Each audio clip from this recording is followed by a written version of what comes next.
మానసికంగా చచ్చిపోతున్నాం సార్. మేము ఆలోచించి నిద్ర కూడా పట్టట్లేదు సార్.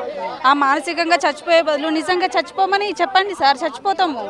కానీ ఇంత దారుణంగా ఏంటి సార్? ఇన్ని నెలల నుంచి తిరుగుతున్నాము, మాకు అసలు ఏ న్యాయం జరగట్లేదు సార్. మాకైతే ఎందుకు ప్రభుత్వం మీ మీద స్పందించట్లేదమ్మా? పోలీసులు కూడా మిమ్మల్ని ధర్నాలు కానీ లేకపోతే వారికి క్వశ్చన్ చేసే పరిస్థితి చేస్తున్నాం సార్, కానీ ఎక్కడ ఎవరు పట్టించుకుంటారు కదా సార్.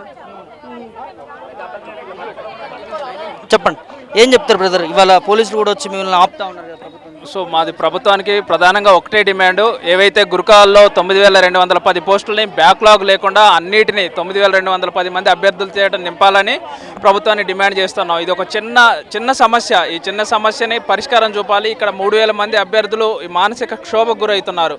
సో గురుకుల రిక్రూట్మెంట్లో తప్పిదం అనేది కేవలం కాంగ్రెస్ పార్టీ తప్పిదమే ఖచ్చితంగా.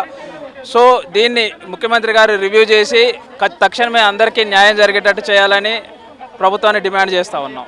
చూడొచ్చు, ఇక్కడ భారీ ఎత్తున పోలీసులు కూడా గురుకుల ఆస్పిరెంట్స్ని వారిని తప్పించే ప్రయత్నం అయితే చేస్తున్నారు. ఇక్కడ క్వశ్చన్ చేయకుండా ఏదైతే నిరుద్యోగుల అంశాన్ని వారు ప్రభుత్వం దృష్టికి తీసుకెళ్లాలన్న నేపథ్యంలో కూడా ఇక్కడ పోలీసులు కూడా వారిని ధర్నాలు చేయకుండా, నిరసన తెలపకుండా వారిని గురుకుల ఆస్పిరెంట్స్ని ఇలా ఏ విధంగా తీసుకెళ్తున్నారు అనేది మనకి క్లియర్ కట్గా కనిపిస్తూ ఉంది. ఇలా ఎందుకు ప్రభుత్వం ఇలా మొండి వేగర చేస్తూ ఉందో అర్థం కావట్లేదు. దాదాపు ప్రభుత్వం వచ్చి ఏర్పడి 6 నెలలు కావస్తున్నా ఇలా నిరుద్యోగులకి నెరవేర్స్తా ఉన్నటువంటి అంశాలు కూడా నెరవేర్చకుండా ఇలా ప్రభుత్వము మొండి వేగర క్లియర్ కట్గా మనకు కనిపిస్తూ ఉంది. ఇక్కడ చూడొచ్చు, గ్రూప్స్ ఏదైతే గురుకుల ఆస్పిరెంట్స్ కూడా వారికి ఆవేదన వ్యక్తం చేస్తూ ఉన్నారు.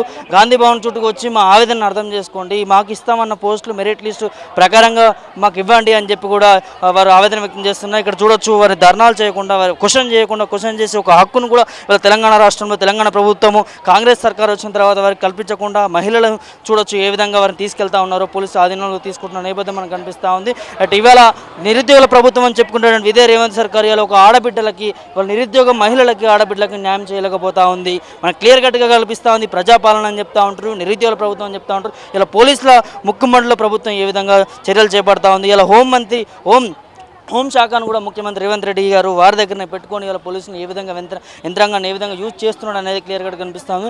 దాదాపు 6 నెలల నుంచి కూడా వారు అర్జీలు పెట్టుకుంటా ఉన్నారు.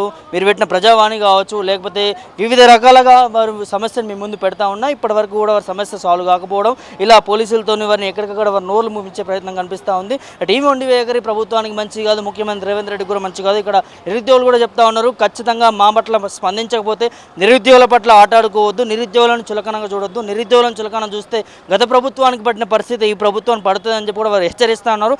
తక్షణమే గురుకులకు సంబంధించిన ఆస్పిరెంట్స్ ఎవరైతే వారు కోరుతున్నట్టు వారికి లిస్ట్ కావచ్చు, అదేవిధంగా పోస్టుల విషయంలో కూడా అన్ని ఫిల్ఫిల్ చేయాలి.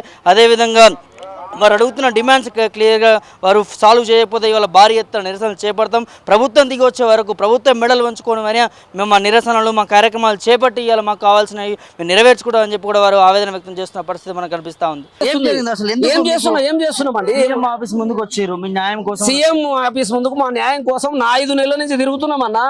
మా బాధ పట్టించుకునే దిక్కే లేదు. ఇక అయిపోయింది మా పరిస్థితి. వాళ్ళు మీరు చావండి, బతకండి, మీరు కనీసం దేవుని కూడా మొక్కోవద్దని బయటకు వెళ్ళకూడదు. అది పరిస్థితి. పోలీసులు ఈ విధంగా అంటే నిరుద్యోగ ఇప్పుడు కావాలని రెచ్చగొడుతున్నారు వాళ్ళు. ఇది మేమేమో మాకు పనిలేక తిరుగుతున్నామంట. మా ఉద్యోగాలు గుంజుకునేది ప్రభుత్వం గుంజుకుంటుంటే అడిగే హక్కు మాకు లేదంట. మీడియాతో మాట్లాడాల్సినటువంటి పరిస్థితి కూడా లేకుండా చేస్తున్నారు. మేము అయిపోయింది, ఆడికి పోతే ఆడదొబ్బి ఈడదొబ్బరు, కనీసం గుడికి పోతే గుళ్ళో ఉన్న పోలీసులు చెప్పి మమ్మల్ని కొట్టిస్తున్నారు. మేడ పట్టుకొని బయట పెట్టేసి నెట్టేస్తారు.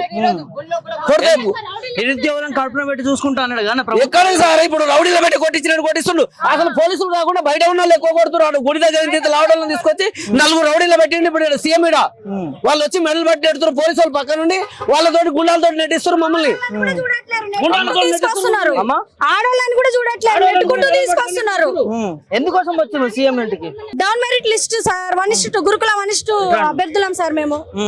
దేనికోసం వచ్చారు? మాకు డౌన్ మెరిట్ లిస్ట్ పెడితే 1:1 వాళ్ళతో పాటు మాకు జాబులు వస్తాయి. డౌన్ మెరిట్ లిస్ట్ పెడితే వాళ్ళ తర్వాత మెరిట్ లో ఉన్నాము, మాకు జాబులు వస్తాయి.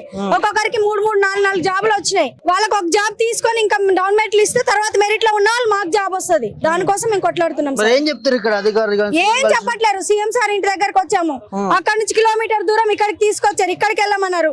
ఇక్కడ ఉంటే మళ్ళీ ఇక్కడ నుంచి మమ్మల్ని వెళ్ళగొడుతున్నారు. ఎక్కడికి వెళ్ళాలో ఎక్కడికి వెళ్తున్నామో మాకే తెలియట్లేదు. అసలు ఏం చేయాలో అర్థం కావట్లేదు. పోలీసు సార్ వాళ్ళు కూడా ఇక్కడికి రమ్మన్నారు. మళ్ళీ వాళ్ళేం చెప్పలేదు. మళ్ళీ మీరు మీరు ఇక్కడ నుంచి వెళ్ళమంటున్నారు. ఎక్కడికి వెళ్ళాలో మాకు అర్థం కావట్లేదు. చిన్న చిన్న పిల్లలు తీసుకొని వచ్చాము, రోడ్ల మరి తిరుగుతున్నాము. భిక్షాటన చేసుకునే వాళ్ళ పక్కన కూర్చున్నాము. వాళ్ళకుంది ప్లేస్, మా భిక్షాటన చేసుకునే వాళ్ళకి అర్హత కూడా మాకు లేదా? వాళ్ళతో పాటు కూర్చున్నాము, మమ్మల్ని కూర్చొని ఇవ్వట్లేరు. ఆ గుళ్ళో కూడా కూర్చొని ఇవ్వట్లేరు, టెంపుల్ లో కూడా కూర్చోవద్దు అంటున్నారు. మీ అబ్బాయి అతను అవును సార్, అబ్బాయిని తీసుకోవాలి. చిన్న బాబుని తీసుకొని వచ్చాము. మరి ఇంట్లో ఎవరు లేరు చూసుకోవడానికి, తీసుకొని వచ్చాము.